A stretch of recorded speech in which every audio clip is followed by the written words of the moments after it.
Namaskar Bondhura, hi friends. We have already learnt a lot. So in today's lesson, we will be doing a recap of all that we have already learnt.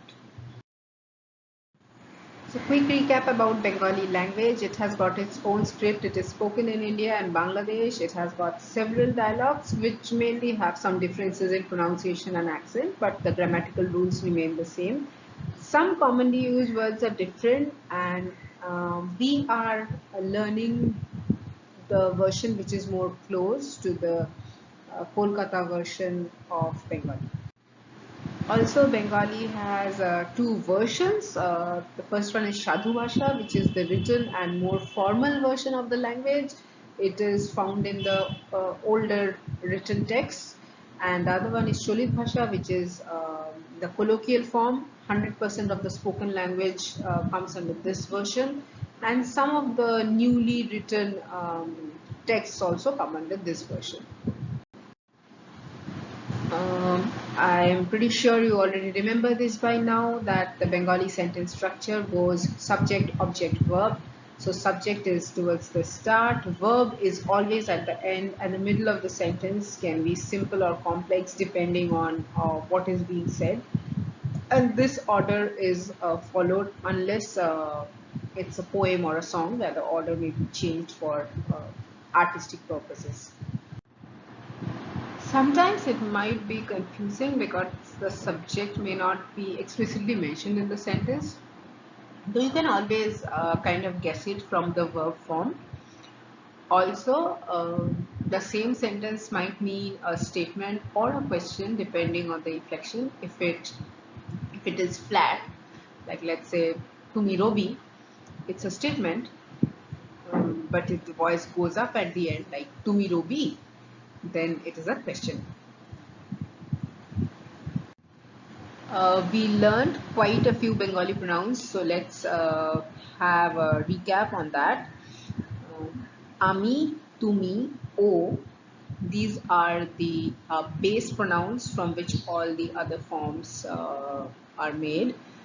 So one thing to note is he or she both are represented by the word o, because Bengali does not have a gendered pronoun or gendered verbs in that sense.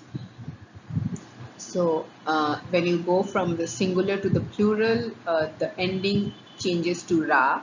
So ami becomes amra, tumi becomes tomra, and o becomes ora.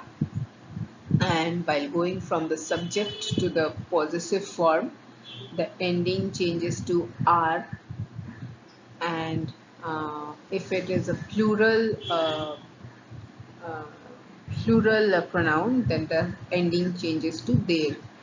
So Ami becomes Amar, Tumi becomes Tomar, O becomes Or, Amra becomes Amader, Tomra Tomader, and Ora Oder.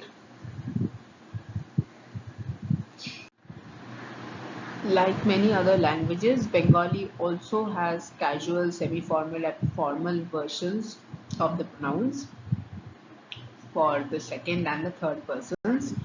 Um, we will keep on using the semi-formal version because you can safely use this form in 90% of conversations. Only keep in mind that you probably should not be using this if you are talking to someone very aged or someone very senior in rank. In all other cases, the semi-formal version would do.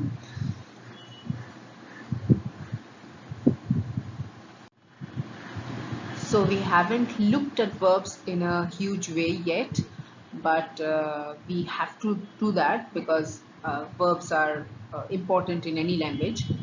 Um, so in Bengali, verb changes with the person, first, second, or third. It changes with the degree of formality, like the casual, semi-formal, and formal version. It does not change with number, so singular and plural subject, the verb remains same. It does not change with gender for male and female or neutral subjects. The verb form remains same.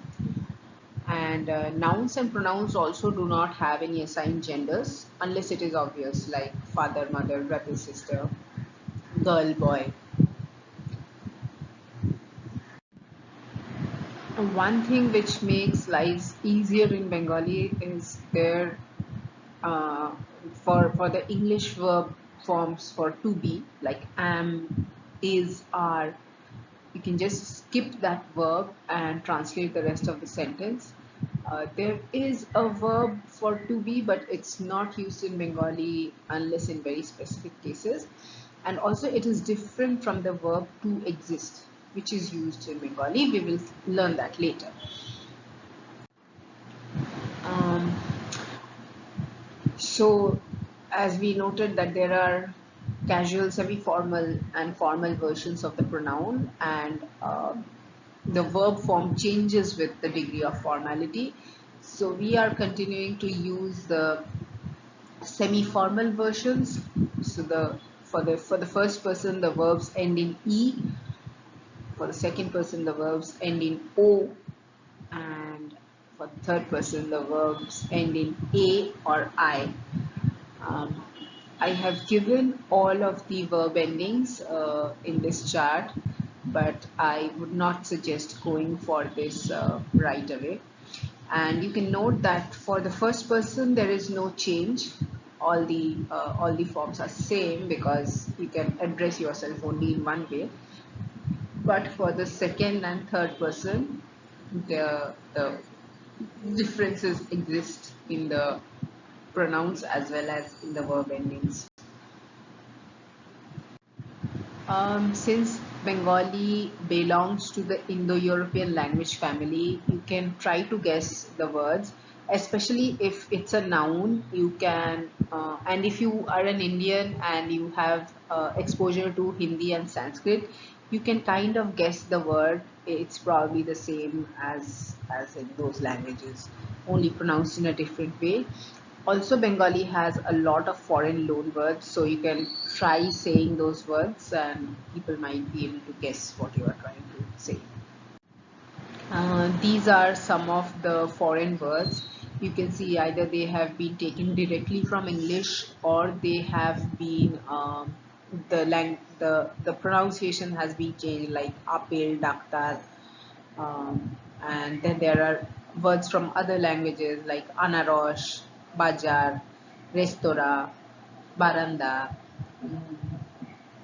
In this list, I have not given any Hindi or Sanskrit words because there are simply too many. For Hindi and Sanskrit words, you can just change the pronunciation and you'll get probably land at the Bengali word. So we also had a look at pointers in a couple of our lessons.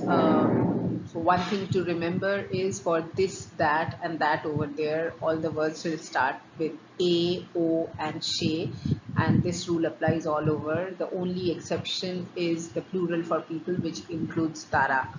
Um, and this is not the complete list for pointers. There are other words as well which we will look over in the coming lessons, but these are the most common, so it might be a good idea to memorize those.